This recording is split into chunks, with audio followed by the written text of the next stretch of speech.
Olá, eu sou a Carol Nogueira e esse é o Item Mais da CNN. A economia costuma ser tema determinante nas eleições. Tempos de crise pesam muito contra candidatos à reeleição e períodos de prosperidade tendem a impulsionar a busca por um novo mandato. Na disputa pela presidência da República, Fernando Henrique Cardoso e Lula conseguiram a reeleição em momentos nos quais os governos apresentavam indicadores econômicos positivos. Já Dilma Rousseff teve dificuldades em 2014 e se reelegeu no segundo turno com margem apertada, 51% dos votos válidos, apenas 3 milhões de votos a mais do que Aécio Neves. Naquele ano, o Brasil registrou a menor taxa de desemprego da história, 4,8%. Mas o PIB fechou os 12 meses praticamente estagnado, com alta de 0,1%. O quadro econômico em 2014 gera debates até hoje. E é nesse ponto, nas diferentes interpretações para o conjunto de dados da economia, que os candidatos à presidência em 2022 têm apostado para conquistar o voto do eleitor. A inflação do mês passado, julho, caiu 0,68%. É a menor taxa desde o início da série histórica lá em 1980. Informações que foram divulgadas agora há pouquinho pelo IBGE. O índice foi pressionado para baixo pela queda dos combustíveis, especialmente a gasolina. A renda média dos brasileiros voltou ao patamar de 10 anos atrás, isso por conta da inflação. A taxa de desemprego no Brasil ficou em 9,3% no trimestre encerrado no mês de junho. Os dados foram divulgados agora há pouco pelo IBGE. O resultado apresentou uma queda de 1,8 ponto percentual na comparação com o trimestre anterior. Esse é o menor patamar para o período desde 2015. Mais de 33 milhões de pessoas do Brasil não têm o que comer. Se assim como eu, você tomou um café da manhã hoje, você pode considerar uma pessoa de sorte aqui no país, viu? Esse número é quase o dobro do estimado do ano de 2020. Na campanha eleitoral, os candidatos procuram escolher a dedo os números da economia que melhor ilustram o discurso que eles defendem. Esse é um dos pontos que vamos abordar com a nossa analista aqui da CNN de Economia, a Raquel Landim.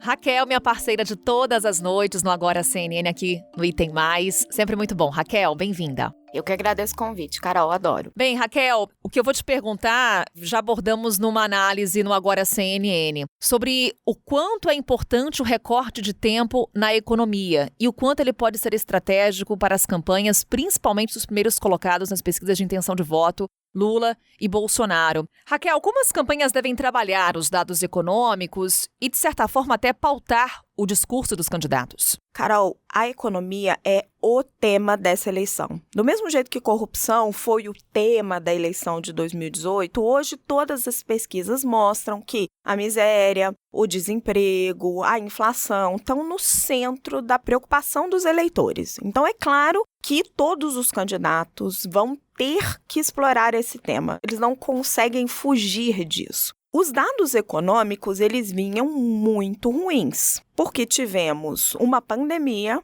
muito grave que provocou solavancos enormes na economia aqui e lá fora, que foi seguida por uma guerra longe do Brasil, lá na Ucrânia, mas que teve reflexos de preço pelo mundo inteiro. Então, os dados econômicos, eles vinham muito ruins e isso favorece muito a oposição. É um discurso muito fácil para o ex-presidente Lula, que tem aquela memória dos anos em que ele governou, não o PT, preciso fazer essa distinção, porque no governo Dilma o país já entra em crise, mas os anos que ele governou, em que teve uma boa política social e teve também o boom das commodities, então o eleitor tem aquela memória muito positiva daquele tempo em que efetivamente houve uma redução muito grande da pobreza. Então o discurso econômico para o Lula na campanha, ele estava muito fácil. Foi aí que Bolsonaro usou o peso da máquina, o fato de ser o presidente, de ter o apoio do Congresso e reverteu pelo menos parcialmente esse jogo. Ele aprovou um pacote de medidas, ficou chamado,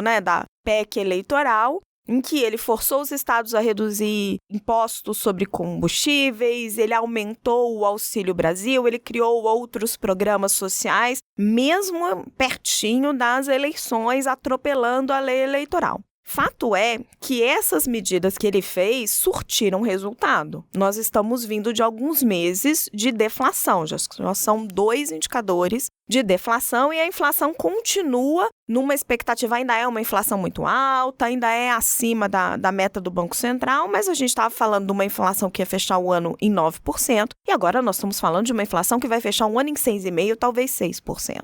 Então, as pessoas sentem quando vão no posto de gasolina e não gastam mais R$400 para abastecer o tanque, mais 250. Ainda tem problemas, é claro, o preço do alimento está muito caro, mas existe uma percepção mais positiva do eleitor. E teve também, recentemente, um reaquecimento do mercado de trabalho. Aí por 2 motivos. A sociedade que voltou a funcionar graças à vacinação, e essa retomada foi uma retomada lenta, então a gente ainda está sentindo os efeitos dela, e também todo o dinheiro que o governo despejou na economia, isso tem um impacto. Então, isso deu algum discurso para Bolsonaro na área econômica. Ele que não tinha discurso nenhum, ganhou um discurso. E nem falei aqui das interferências na Petrobras, mas fato é que Bolsonaro conseguiu reduções de preço da gasolina, ajudado também pelo mercado internacional. Para Bolsonaro, o importante é focar nesses indicadores de curto prazo. Dizer que ele fez o auxílio de R$600, que a gasolina baixou de preço nos últimos meses, reforçar lá fotinhos, os apoiadores dele sempre fazem isso, do posto de gasolina. Já Lula vai ter que olhar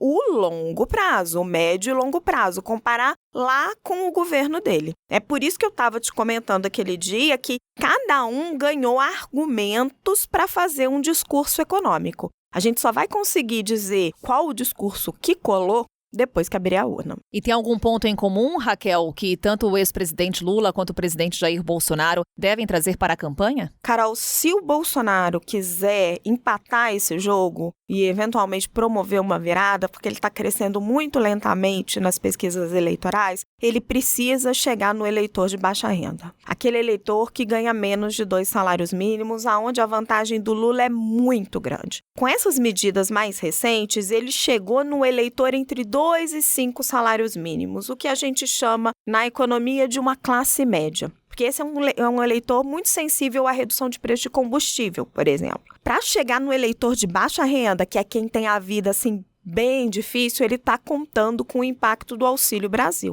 Ainda não apareceu, mas começou a ser pago recentemente, então ainda temos que aguardar um pouquinho para ver qual que vai ser o efeito. E isso até explica a movimentação nos primeiros dias de campanha de propaganda no rádio e na TV, justamente focada na população de baixa renda. É aí, então, que tanto Lula quanto o Bolsonaro, ao trazerem elementos que interessam a essa parcela da população, devem traçar os seus objetivos até o fim da propaganda? Você vê que o discurso é o mesmo, só está mudando o foco. O Bolsonaro diz, eu aumentei o auxílio para R$600, eu estou preocupado com vocês, eu vou manter esse auxílio no ano que vem, apesar da lei só valer até o final do ano e ainda tem que tirar dinheiro de algum lugar para prever isso no orçamento do ano que vem, que não está previsto. Já o Lula diz o seguinte, não, ele está fazendo isso por um caráter simplesmente eleitoreiro. Vai acabar no final do ano. Ele está fazendo isso só para comprar o seu voto. Fui eu que criei esse benefício. Para o Bolsonaro é muito difícil, a despeito dele ter colocado o valor em R$600,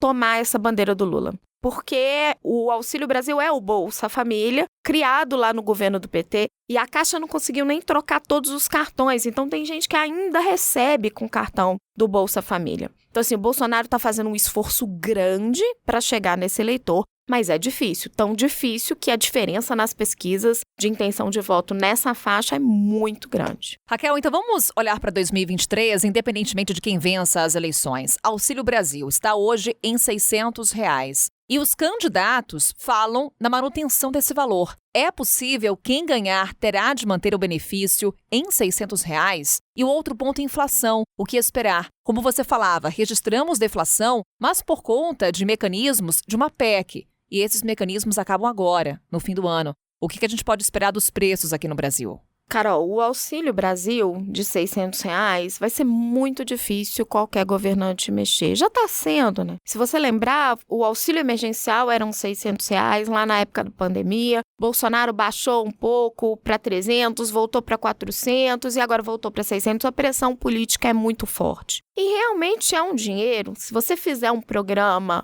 bem desenhado. Há muitas críticas à forma com que esse programa está sendo feito, mas se você fizer um desenho correto, é claro que um programa de R$600 é muito mais caro do que custava o Bolsa Família, que eram R$100 e poucos, mas é um programa justificável, que vai atender uma fatia da população que precisa dele. E, sinceramente, no orçamento de bilhões de reais que a gente tem, existe esse dinheiro. O Brasil pode fazer esse gasto. Ele não precisa gastar mais, ele tem que gastar melhor, ele tem que cortar de outros lugares, ele tem que fazer um reajuste do seu orçamento. Esse vai ser o grande desafio de 2023. Teve várias despesas que o governo fez nessa campanha eleitoral de redução de impostos, tanto estaduais quanto federais e do Auxílio Brasil, que vai chegar em 2023, qualquer que seja o novo governo que vai assumir, que ele vai ter que escolher o que ele vai manter e o que ele vai tirar. Tudo não vai dar para manter. Então, nós estamos falando de cálculos aí de que se aproximam de 4% do PIB, tudo não dá. Agora, algum aumento de gasto para absorver esse impacto já está previsto pelas duas campanhas e eu acho que o mercado até vai aceitar isso daí. Não tem muito como fazer. Agora, o Brasil vai precisar discutir uma nova regra fiscal e vai precisar se reorganizar. Toda a questão do Brasil não é que não tem o dinheiro. Agora, você precisa escolher o que vai ser a sua prioridade. A sua prioridade é desonerações tributárias para setores específicos? Eu não acho que essa deve ser a prioridade do Brasil. A sua prioridade é fazer uma política de assistência social? Sim, vamos fazer uma política adequada de assistência social. É que você tem que fazer escolhas. O que os governantes no Brasil têm muita dificuldade é de enfrentar os lobbies para poder fazer as escolhas. Raquel Landim, conosco aqui no Item Mais, traçando esse panorama eleitoral, trazendo essa interseção política e economia extremamente importante. Obrigada, Raquel. Obrigada a você, Carol. Beijo. As oscilações econômicas podem ser explicadas por inúmeros fatores. Eventos políticos, sociais e ambientais afetam as tendências de oferta e demanda que influenciam o sobe e desce das contas de casa, de uma empresa ou de um governo. Um dos componentes que também contribuiu para essa dinâmica dos indicadores é a disposição de investimento no país. Apesar de todas as dúvidas que cercam a economia mundial para 2023, o Brasil pode estar vivendo uma retomada de investimentos na infraestrutura e daí impulsionando uma série de setores. Essa notícia é destaque no site da CNN Brasil. Os processos de concessão de rodovias, aeroportos, portos, ferrovias estimulam obras e o setor da construção civil é beneficiado diretamente. São bilhões de reais em contratos numa perspectiva de recuperação em cima da infraestrutura privada. O volume de vendas no varejo subiu 5,9%, quase 6% em junho, quando a gente compara com o mesmo período do ano passado. Segundo um levantamento feito pela Cielo, esse crescimento é explicado pelas restrições impostas pela pandemia ao funcionamento do comércio no ano passado. O Brasil deve ter safra recorde de arroz, milho e soja em 2022, diz o IBGE. A produção de cereais, leguminosas e também oleaginosas deve fechar o ano em 2022 com um volume recorde de 263 milhões de toneladas. O mercado financeiro projeta as expectativas para o futuro econômico. E o período eleitoral é um termômetro para os investidores avaliarem os riscos no Brasil. Por isso, as propostas e os discursos dos candidatos são acompanhados com atenção por quem busca sinais sobre quais serão os possíveis rumos para a economia. Na segunda parte desse episódio, vamos falar sobre como o mercado reage às movimentações políticas. Para isso, a gente conversa com ele, que estava sumido, hein? Fernando Nakagawa. A gente puxa pelo braço e traz para o estúdio. E ele tá rindo porque é verdade. Não, tô rindo, na verdade, porque é mentira isso daqui. É só me chamar lá na minha mesa. Carol, tem meu WhatsApp? Tenho. A foto do Naka depois eu revelo qual é. Ai, intrigas da oposição. Jamais, Naka. Ainda mais em ano eleitoral, a gente nunca fala uma expressão como essa, Naka. A gente tá aqui rindo bastante, mas o assunto é isso, é sério. É a economia e como ela tá em evidência nessa campanha eleitoral, nessa disputa eleitoral. E aí, Naka, tem um senhor muito falado quando a gente aborda a eleição, que é o senhor mercado. Todo mundo se pergunta o que ele está pensando e o que ele quer nessa eleição. Tem essa resposta pra gente, Naka? O que o mercado procura num candidato à presidência? O que ele espera de um presidente da República? Ele tem um candidato favorito? O mercado, Carol, tem sempre um desejo, eles têm um candidato favorito e não escondem muito por causa de algumas situações. Mas para explicar assim, o que deseja o mercado sempre quer uma coisa chamada previsibilidade e estabilidade. Porque quando a economia é previsível e estável, é muito mais fácil para fazer negócios. E sobre essa figura do mercado, é algo absolutamente impalpável, né? Ele não é abstrato, mas ele existe na semelhança entre interesses econômicos. Por que eu digo isso? Porque esse tal mercado é, ao fim e ao cabo, quem movimenta a economia do lado privado.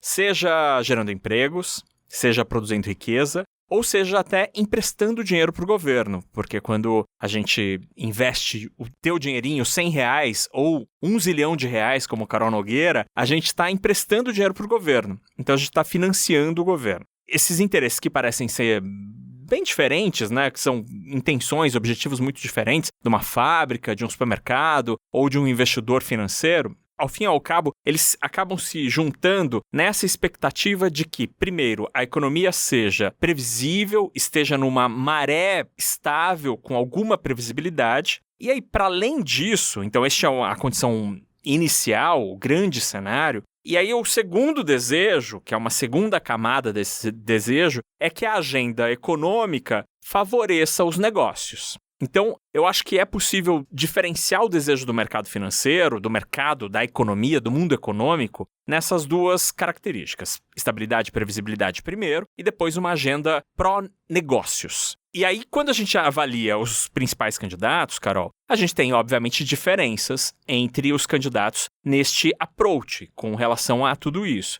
Os candidatos falam genericamente que querem dar previsibilidade e estabilidade para a economia, mas encaram de maneira muito diferente. Então, por exemplo, a agenda ou as propostas de governo do presidente Bolsonaro e de Simone Tebet são mais próximas uma da outra, porque os dois têm uma agenda econômica mais liberal, pró-negócios. Já a agenda do ex-presidente Lula e do ex-ministro Ciro Gomes são mais próximas porque prevêem um Estado um pouco maior. Então, quando a gente avalia tudo isso, o mercado financeiro, o mundo dos negócios, os empresários gostam mais dessa agenda que seja mais favorável aos negócios. O mercado não vota, mas quem faz parte do mercado vota. Então vamos lá detalhar essa agenda. Naka, você fala pra gente, há um planejamento em que sim, há pontos semelhantes, mas com abordagens diferentes. Dá um exemplo pra gente. Eu acho que a reforma tributária, o sistema de impostos, né, que é uma bagunça no Brasil, é um tema que há muita coincidência, porque todo mundo fala desses 4 candidatos. Todos defendem a simplificação do sistema de impostos, que seja mais fácil pagar imposto, que seja mais fácil calcular o imposto, mas há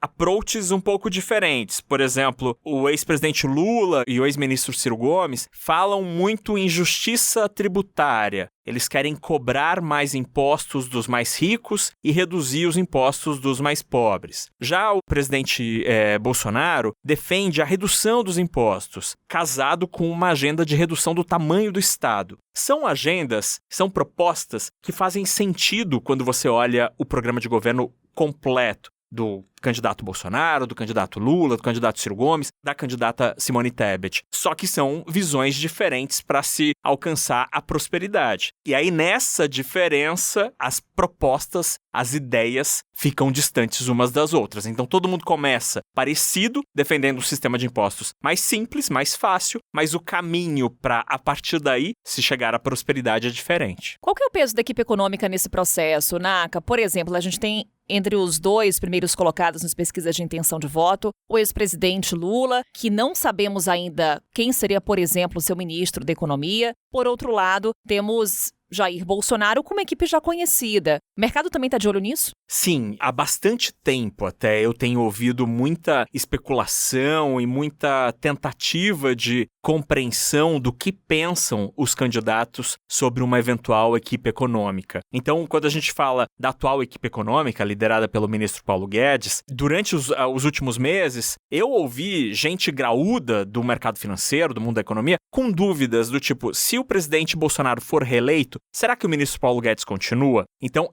há dúvidas, porque o ministro da Economia, o ministro da Fazenda, o ex-ministro da Fazenda, são peças-chave para se ter ou não credibilidade. Tem até esse ponto, Naka, desculpa te interromper, mas esse ponto se vai ser o ministro da Economia, se vai ser o ministro da Fazenda e o ministro do Planejamento, se haverá uma nova divisão, como era antes, né? O ex-presidente Lula tem indicado que gostaria de voltar com aquele esquema diferente, como era que você tem um ministro da Fazenda, que é o principal nome da Economia, mas ele é auxiliado por outros ministérios, como do Planejamento, da Indústria e do Desenvolvimento. E nesse caso, falando da possibilidade de vitória do ex-presidente Lula, eu tenho ouvido muito, tanto do mundo político como do mundo econômico, que talvez o ex-presidente, caso seja eleito, opte por um modelo parecido com o Lula 1, onde ele escolheu um político para ser o ministro da Economia. E não um economista, ou não um técnico, não alguém que tenha vindo necessariamente de uma empresa, de um cargo executivo. Por quê? Porque há a percepção de que, e aí é interessante porque oposição, né, ou seja, pessoas do próprio PT, como pessoas de fora do atual governo, entendem que o próximo governo, seja qual for que ganhe as eleições, terá uma agenda legislativa de reformas muito pesada, muito grande. E aí, por isso, o papel de coordenação política do ministro da Economia ou da Fazenda, como você preferir,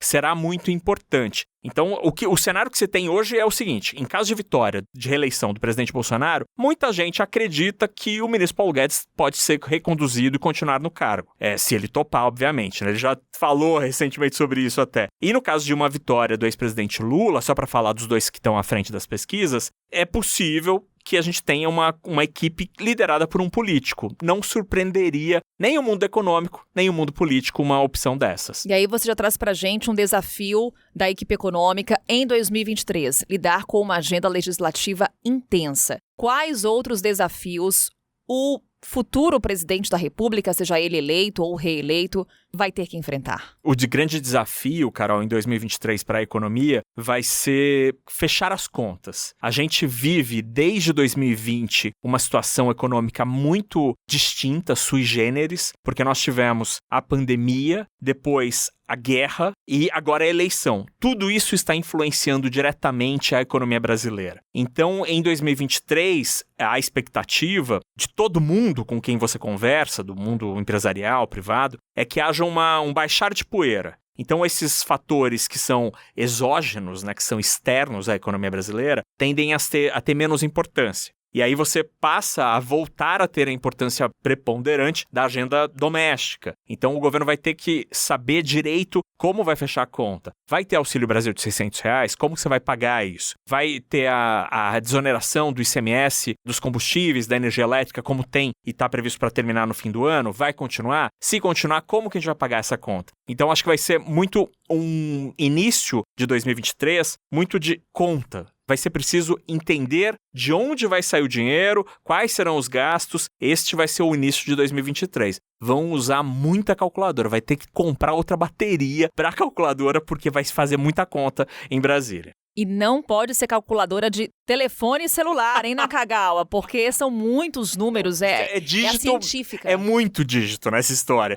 E são bilhões e bilhões de reais. Então, a cada real a mais no salário mínimo, num programa social, num projeto de investimento, são milhões e milhões, às vezes bilhões de reais. Por isso, vai ser preciso sentar, ter calma para colocar as coisas ali no lugar e ter um orçamento redondinho. Calma de Fernando Nakagawa, que nessa conversa conseguiu trazer pra gente visão de mercado, um pouco de expectativa para a economia no ano que vem, o que vem por aí. Obrigada, Naka. Foi muito bom. É sempre um prazer. Tomara que eu esteja certo dessa história, porque como se trata de um fato político que não é preto no branco ali, que depende, obviamente, da decisão eleitoral, da sociedade e tal, são muitas possibilidades. E a gente está discutindo aqui cenários, então, e a economia é uma coisa que tem número, então costuma ser mais exata. Então a gente tá numa área pantanosa entre as possibilidades, mistura número, aí fica uma delícia. Mas você sempre arrebenta, Naka. Obrigada, viu? Mais uma vez, venha sempre. Um beijo. Um beijo.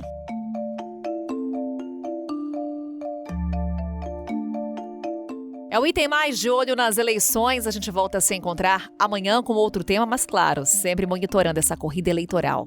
Até lá!